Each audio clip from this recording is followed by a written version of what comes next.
निर्विशेषशून्यवादी पाश्चात्यदेशतारिणे जय श्री कृष्ण चैतन्य प्रभु नित्यानंद श्री अद्वैत गदाधर श्रीवासादि गौरभक्तवृंद हरे कृष्ण कृष्ण कृष्ण हरे हरे हरे राम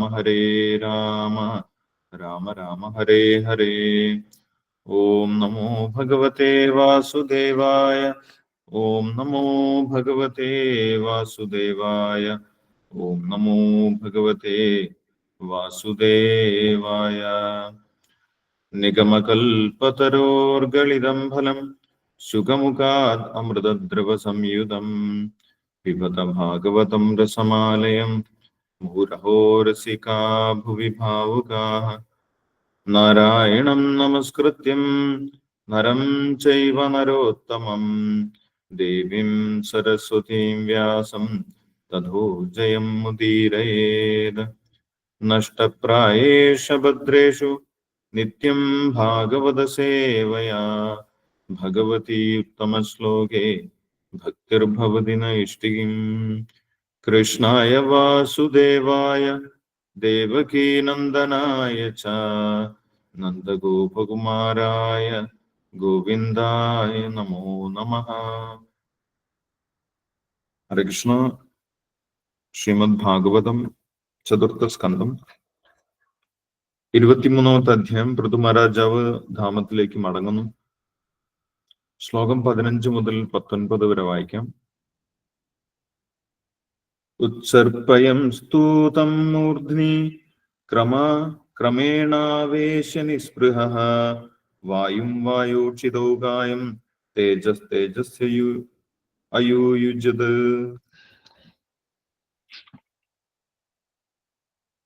ഘന്യാകാശേ ദ്രവം തോയേ യഥാസ്ഥാനം വിഭാഗശഃ ക്ഷിതിം അംബസി തത്തേജ അദോ വായോ നഭസ്യമും. ഇന്ദ്രിയേഷു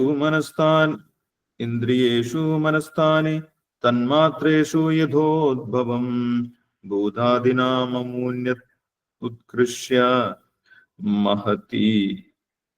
മഹതി ആത്മനി സന്തതേ.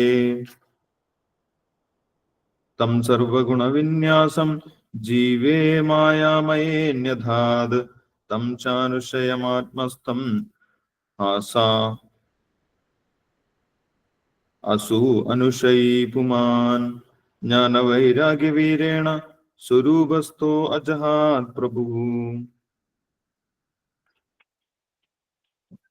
അർച്ചിർനാമാഹാരാജ്ഞി തത്പത്ന്യാനുഗതാവനം സുകുമാര്യാ തബർഹാ ച യത്പദ്ഭ്യാം സ്പർശനം ഭുവഃ. വിവർത്തനം വായിച്ചോളൂ. ഹരേ കൃഷ്ണ പ്രഭുജി. സുപ്രഭ മാതാജി വായിച്ചു. ഓം നമോ ഭഗവതേ വാസുദേവായ ഓം നമോ ഭഗവതേ വാസുദേവായ ഓം നമോ ഭഗവതേ വാസുദേവായ. ശ്രീമദ് ഭാഗവതം സ്കന്ധം 4:2 അധ്യായം 23 ശ്ലോകം 15. ഉത്സർപ്പയം സ്തൂതം മൂർധനി ക്രമേണാവേശ്യ നിസ്പൃഹ വായും വായൗക്ഷിതൗകായം തേജസ്തേജസ്യ ആയുയുജത്. വിവർത്തനം. അപ്രകാരം പ്രാണവായുവിനെ മൂർധാവിലേക്ക് ഉയർത്തിയ പൃഥു മഹാരാജാവിന് ഭൗതിക അസ്തിത്വത്തിന്റെ മോഹങ്ങളെല്ലാം നഷ്ടമായി.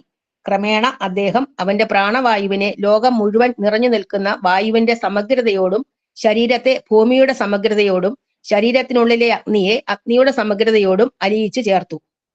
ശ്ലോകം 16. ഖന്യാകാശേ ദ്രവം തോയേ യഥാസ്ഥാനം വിഭാഗശഃ ക്ഷിതിമംഭസി തത്തേജസ്യതോ വായോ നഭസ്യമും. വിവർത്തനം. ഇപ്രകാരം പൃഥ്വി മഹാരാജാവ് തന്റെ ശരീരത്തിന്റെ വ്യത്യസ്ത ഭാഗങ്ങളുടെ അവസ്ഥകൾക്കനുസരിച്ച് സ്വന്തം ദേഹേന്ദ്രിയ ദ്വാരങ്ങളെ ആകാശത്തോട് ലയിപ്പിച്ചു.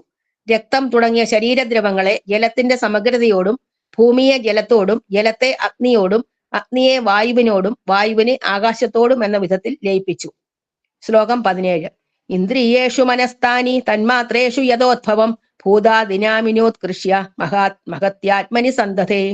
വിവർത്തനം. മനസ്സിനെ ഇന്ദ്രിയങ്ങളോടും ഇന്ദ്രിയങ്ങളെ ഇന്ദ്രിയ വസ്തുക്കളോടും അവയുടെ യഥാക്രമത്തിലുള്ള സ്ഥാനത്തിനനുസരിച്ച് സംയോജിപ്പിച്ച അദ്ദേഹം ഭൗതിക അഹങ്കാരത്തെ സമഗ്ര ഭൗതിക ശക്തിയായ മഹത്തത്വത്തോടും സംയോജിപ്പിച്ചു. ശ്ലോകം 18. തം സർവഗുണവിന്യാസം ജീവേ മായാമയേന്യഥാത് തം ചാനുശയമാത്മാസ്ത മസാവാനുശയീ പുമാൻ ജ്ഞാന വൈരാഗ്യ വീര്യേണ സ്വരൂപസ്ഥോ അജഹാത് പ്രഭു. വിവർത്തനം. പൃഥു മഹാരാജാവ് അനന്തരം ജീവസത്തയുടെ സമഗ്ര പദവിയും മായാശക്തിയുടെ പരമോന്നത നിയന്താവിനായി സമർപ്പിച്ചു. ജീവസത്തയെ കുരുക്കിലാക്കിയിരുന്ന എല്ലാ പദവികളിൽ നിന്നും മോചിതനായ അദ്ദേഹം ജ്ഞാനത്താലും വൈരാഗ്യത്താലും ഭക്തിയുത സേവനം പകർന്ന ആത്മശക്തിയാലും സർവതന്ത്ര സ്വതന്ത്രനായി. അപ്രകാരം തന്റെ യഥാർത്ഥ പദവിയായ കൃഷ്ണാവബോധത്തിൽ സ്ഥിരപ്രതിഷ്ഠിതനായ അദ്ദേഹം ഇന്ദ്രിയങ്ങളുടെ നിയന്ത്രിതാവ് അല്ലെങ്കിൽ ഉടമയെന്ന നിലയിലുള്ള ഭൗതിക ശരീരം പരിത്യജിച്ചു. ശ്ലോകം 19. അർച്ചിർനാമ മഹാരാജ്ഞി തത്പന്യാനുഗതാവനം സുകുമാര്യതാപർഹാച യത്പദ്ഭ്യാം സ്പർശനം ഭുവാം. വിവർത്തനം. പൃഥ്വി മഹാരാജാവിന്റെ പത്നി അർച്ചിയും വനത്തിലേക്ക് ഭർത്താവിനെ അനുഗമിച്ചു. മഹാറാണിയായിരുന്നതിനാൽ വളരെ സുന്ദരഗാത്രിയായിരുന്നു അവൾ. വനവാസത്തിന് അനർഹയായിരുന്നിട്ടും അവൾ തന്റെ അംബുജപാദങ്ങൾ മണ്ണിൽ സ്പർശിപ്പിച്ചു. ഹരേ കൃഷ്ണ കൃഷ്ണ കൃഷ്ണ ഹരേ ഹരേ ഹരേ രാമ രാമ രാമ ഹരേ ഹരേ ഹരേ കൃഷ്ണ കൃഷ്ണ കൃഷ്ണ ഹരേ ഹരേ ഹരേ രാമ രാമ രാമ ഹരേ ഹരേ ഹരേ കൃഷ്ണ കൃഷ്ണ കൃഷ്ണ ഹരേ ഹരേ ഹരേ രാമ രാമ രാമ ഹരേ ഹരേ ഹരേ കൃഷ്ണ പ്രഭുജി. ഹരേ കൃഷ്ണ. ഹരേ കൃഷ്ണ. താങ്ക് യു സുപ്രഭ മാതാജി. ഹരേ കൃഷ്ണ. അപ്പോൾ പൃഥു മഹാരാജാവ് വാനപ്രസ്ഥം സ്വീകരിച്ചതിന് ശേഷം നമ്മൾ കണ്ടു, കഠിനമായിട്ടുള്ള നിഷ്ഠകളിലൂടെ അദ്ദേഹം കടന്നുപോയി. ആഹാരം വളരെ ചുരുക്കിക്കൊണ്ടും എന്താണോ ലഭിച്ചത്, വനത്തിൽ നിന്ന് എന്താണോ ലഭിക്കുന്നത് അത് മാത്രം ഉപയോഗിച്ചുകൊണ്ടും, ചില സമയത്ത് ഒന്നും കഴിക്കാതെയും ജലം മാത്രം പാനം ചെയ്തും, ചില സമയത്ത് വായു മാത്രം ഭക്ഷിച്ചും അദ്ദേഹം ഇന്ദ്രിയങ്ങളെ പൂർണ്ണമായിട്ടും തന്റെ വശത്താക്കി ഇന്ദ്രിയങ്ങളെ നിയന്ത്രിച്ചു. അതിനുശേഷം അദ്ദേഹം മനസ്സിനെ നിയന്ത്രിച്ചു. ആ നിയന്ത്രിക്കപ്പെട്ട മനസ്സും ഇന്ദ്രിയങ്ങളും ഉപയോഗിച്ച് അദ്ദേഹം പൂർണ്ണമായിട്ടും ഭഗവാന്റെ സേവനത്തിൽ മുഴുകി എന്നാണ് പറയുന്നത്. തന്റെ മനസ്സിനെ പൂർണ്ണമായിട്ടും ഭഗവാനെ കുറിച്ചുള്ള ചിന്തയിൽ മുഴുക്കി, ആമഗ്നമാക്കി. അങ്ങനെ ആ മനസ്സ് ഭക്തിയുത സേവനം കൊണ്ട് പൂർണ്ണമായിട്ടും ശുദ്ധമായിട്ടുള്ള മനസ്സുകൊണ്ട് അദ്ദേഹത്തിന് ഭഗവാന്റെ ലീലകൾ കാണാൻ സാധിച്ചു. ഭഗവാനുമായിട്ട് നേരിട്ട് അദ്ദേഹത്തിന് ബന്ധം പുലർത്താൻ സാധിച്ചു. ഭഗവാനുമായിട്ടുള്ള നേരിട്ടുള്ള ബന്ധത്തിൽ അദ്ദേഹം മറ്റു യോഗങ്ങളെല്ലാം ഒഴിവാക്കി എന്ന് പറയും. ജ്ഞാനപ്രക്രിയയും ധ്യാനയോഗവും ഒക്കെ ഒഴിവാക്കി പൂർണ്ണമായിട്ടും ഭഗവാനെ കുറിച്ച് ചിന്തിച്ചുകൊണ്ടിരുന്നു. അങ്ങനെ അദ്ദേഹത്തിന്റെ ബോധം പൂർണ്ണമായിട്ടും ഭഗവാനിൽ ദൃഢമായി ഉറപ്പിച്ചു നിർത്തി എന്ന് നമ്മൾ കഴിഞ്ഞ ദിവസം കണ്ടിട്ടുണ്ടായി. ആ സമയത്ത് പൃഥു മഹാരാജാവ് വിചാരിച്ചു, തനിക്കിപ്പോൾ തന്നെ ശരീരം വെടിയാനുള്ള സമയമായിട്ടുണ്ട്. സ്വാഭാവികമായിട്ടുള്ള മരണം വരുന്നതുവരെ കാത്തു നിൽക്കാൻ അദ്ദേഹം തയ്യാറായില്ല. കാരണം അദ്ദേഹത്തിന് എത്രയും പെട്ടെന്ന് ഭഗവാനിലേക്ക് തിരിച്ചു പോകാനായിരുന്നു ആഗ്രഹം. അതുകൊണ്ട് സ്വാഭാവികമായിട്ടും മരണം വരുന്നതിന്റെ മുന്നേ അദ്ദേഹം നേരത്തെ പരിചയിച്ചിരുന്ന യോഗശക്തി കൊണ്ട് പ്രാണായാമം ഉപയോഗിച്ച് ഷഡ്ചക്രയോഗം എന്ന് പറഞ്ഞിട്ടുള്ള ആ യോഗം, കലിയുഗത്തിൽ ഇന്ന് അതൊന്നും പരിശീലിക്കാൻ സാധിക്കുകയില്ല എന്ന് ശ്രീല പ്രഭുപാദർ പ്രത്യേകം വിശദീകരിക്കുന്നുണ്ട്. പക്ഷെ യോഗ യഥാർത്ഥ രീതിയിൽ പരിശീലിച്ചവർക്ക് ഏത് സമയത്ത് വേണമെങ്കിലും അവർക്ക് ശരീരത്തിന്റെ പുറത്തു പോകാം. അവർക്ക് ഏത് സമയത്തും ശരീരം വെടിയാനുള്ള കഴിവുണ്ടായിരുന്നു. അതുകൊണ്ട് യോഗികൾ എന്ത് ചെയ്യും? പ്രാണനെ ഉയർത്തിക്കൊണ്ടുവന്ന് ഷഡ്ചക്ര യോഗം ഉപയോഗിച്ച് പ്രാണനെ ഉയർത്തിക്കൊണ്ട് ഭ്രുവോർ മധ്യേ പ്രാണമാവേശ സമ്യക്, ഭ്രൂമധ്യത്തിൽ പുരികങ്ങളുടെ മധ്യത്തിൽ അവര് പ്രാണനെ ഉറപ്പിച്ചു നിർത്തും. അതിനുശേഷം യോഗശക്തി കൊണ്ട് ഭഗവാനിൽ മനസ്സുറപ്പിച്ചുകൊണ്ട് ശരീരത്തിൽ നിന്ന് യോഗികൾ പുറത്തു കടക്കുകയാണ് ചെയ്യുന്നത്. ഭഗവത്ഗീതയിൽ ഈ കാര്യം പറയുന്നുണ്ട്. ഭ്രുവോർ മധ്യേ പ്രാണമാവേശ സമ്യക്, 8ാമത്തെ അധ്യായത്തിൽ ഭഗവാൻ പറയുന്നുണ്ട്. ഭക്ത്യായുക്തോ യോഗഫലേന ചൈവ, ഭക്തി കൊണ്ടും യോഗശക്തി കൊണ്ടും യോഗികൾ എന്ത് ചെയ്യും? ഭ്രൂമധ്യത്തിലേക്ക് പ്രാണനെ എത്തിക്കും. അതിനുശേഷം പൂർണ്ണമായിട്ടും ഭഗവാനിൽ മനസ്സുറപ്പിച്ചുകൊണ്ട് ഈ ശരീരത്തിന്റെ പുറത്തേക്ക് കടക്കുകയാണ് ചെയ്യുന്നത്. അതേപോലെ തന്നെയാണ് ഇവിടെ പൃഥു മഹാരാജാവ് ചെയ്യുന്നത്. അപ്പം അദ്ദേഹം ആ സ്വാഭാവികമായിട്ടുള്ള മരണം വരുന്നതിന്റെ മുന്നേ തന്നെ പ്രാണനെ ഉയർത്തിക്കൊണ്ടുവന്നു ഭ്രൂമധ്യത്തിൽ ഉറപ്പിച്ചു നിർത്തി എന്ന് പറയും. അതിനുശേഷം അദ്ദേഹം ശരീരത്തിൽ നിന്ന് ജീവനെ പുറത്തേക്ക് എടുക്കുന്ന കാര്യമാണ് ഇവിടെ പറയുന്നത്. ആ സമയത്ത് ഭ്രൂമധ്യത്തിൽ പ്രാണൻ എത്തിയ സമയത്ത് അദ്ദേഹം ഇന്ദ്രിയങ്ങളുടെ പിടിയിൽ നിന്നും പൂർണ്ണമായിട്ടും മുക്തനായി എന്നാണ് പറയുന്നത്. നിസ്പൃഹ 15ാമത്തെ ശ്ലോകത്തിൽ പറയും. ഭ്രൂമധ്യത്തിൽ പ്രാണൻ ഉറച്ചു നിന്ന സമയത്ത് ശാരീരികമായിട്ടുള്ള എല്ലാവിധ മോഹങ്ങളിൽ നിന്നും ആഗ്രഹങ്ങളിൽ നിന്നും അദ്ദേഹം മുക്തനായി. അതിനുശേഷം അദ്ദേഹം ഓരോ ശരീരത്തിലെ ഭൗതിക ഘടകങ്ങളെയും അതിന്റെ ആ ദേവന്മാർക്ക് തിരിച്ചു നൽകി എന്നാണ് പറയുന്നത്. 8 ഘടകങ്ങൾ കൊണ്ടാണ് നമ്മുടെ ശരീരം നിർമ്മിച്ചിട്ടുള്ളത് എന്ന് ഭഗവത്ഗീതയിൽ പറയുന്നുണ്ട്, അല്ലെ? 7ാമത്തെ അധ്യായത്തില് ഭൂമിരാപോ അനലോ വായു ഖം മനോ ബുദ്ധിരേവച അഹങ്കാരം ഇതീയം മേ ഭിന്ന പ്രകൃതി അഷ്ടത. 8 തരം ഘടകങ്ങൾ കൊണ്ടാണ് ഭൂമി, ജലം, അഗ്നി, വായു, ആകാശം, ഇങ്ങനെയുള്ള 5 ഘടകങ്ങൾ, പഞ്ചഭൂതങ്ങൾ, പിന്നീട് മനസ്സ്, ബുദ്ധി, അഹങ്കാരം, ഇങ്ങനെയുള്ള സൂക്ഷ്മമായിട്ടുള്ള 3 ഘടകങ്ങളും. ഈ 8 ഘടകങ്ങൾ കൊണ്ടാണ് ശരീരം, നമ്മുടെ മനസ്സും ഇന്ദ്രിയങ്ങളും ഒക്കെ നിർമ്മിച്ചിട്ടുള്ളത്. അത് തിരിച്ച് ഇവിടെ തന്നെ ലയിപ്പിച്ചതിന് ശേഷമാണ് ജീവാത്മാവ് മുക്തി നേടി ആത്മീയ ലോകത്തിലേക്ക് പോകുന്നത്. അപ്പോൾ ആ ഒരു കാര്യം പൃഥു മഹാരാജാവ് ക്രമമായിട്ട് ചെയ്തു എന്നാണ് പറയുന്നത്. യഥാസ്ഥാനം വിഭാഗശ 16ാമത്തെ ശ്ലോകത്തിൽ പറയുന്നത്. ഓരോന്നിനെയും അതത് ഘടകങ്ങൾക്ക് തിരിച്ചു കൊടുത്തു എന്നാണ് പറയുന്നത്. ഭൂമിയെ ഭൂമിയിലേക്കും, വായുവിനെ വായുവിലേക്കും, ജലത്തെ ജലത്തിലേക്കും, അഗ്നിയെ അഗ്നിയിലേക്കും, ആകാശത്തിനെ ആകാശത്തിലേക്കും അങ്ങനെ തിരിച്ചു ലയിപ്പിച്ചു. ഇന്ദ്രിയങ്ങളെ ഇന്ദ്രിയങ്ങളുടെ ദേവന്മാർക്ക് തിരിച്ചു നൽകി. അപ്പോൾ നമ്മൾ വിചാരിക്കും അപ്പോൾ ആ ജീവാത്മാവ് പൂർണ്ണമായിട്ടും ശൂന്യമായി പോകും, ഇല്ലാതായി പോകും എന്നാണ് നമ്മൾ വിചാരിക്കുന്നത്. പക്ഷെ അങ്ങനെ സംഭവിക്കുന്നില്ല എന്ന് പറയുന്നു. ഭൗതികമായിട്ടുള്ള ശരീരവും ഭൗതികമായിട്ടുള്ള ഇന്ദ്രിയങ്ങളുമാണ് തിരിച്ചിവിടെ സമർപ്പിക്കുന്നത്. എന്തുണ്ടാകും? ആത്മീയമായിട്ടുള്ള ശരീരവും ആത്മീയമായിട്ടുള്ള ഇന്ദ്രിയങ്ങളും ഉണ്ടാകും. അപ്പൊ ഇവിടെ യഥാർത്ഥത്തിൽ ഒരു നശീകരണ പ്രക്രിയയല്ല നടക്കുന്നത്. എല്ലാം നശിച്ചു പോകുന്നില്ല, ഒരു ശുദ്ധീകരണ പ്രക്രിയയാണ് നടക്കുന്നത്.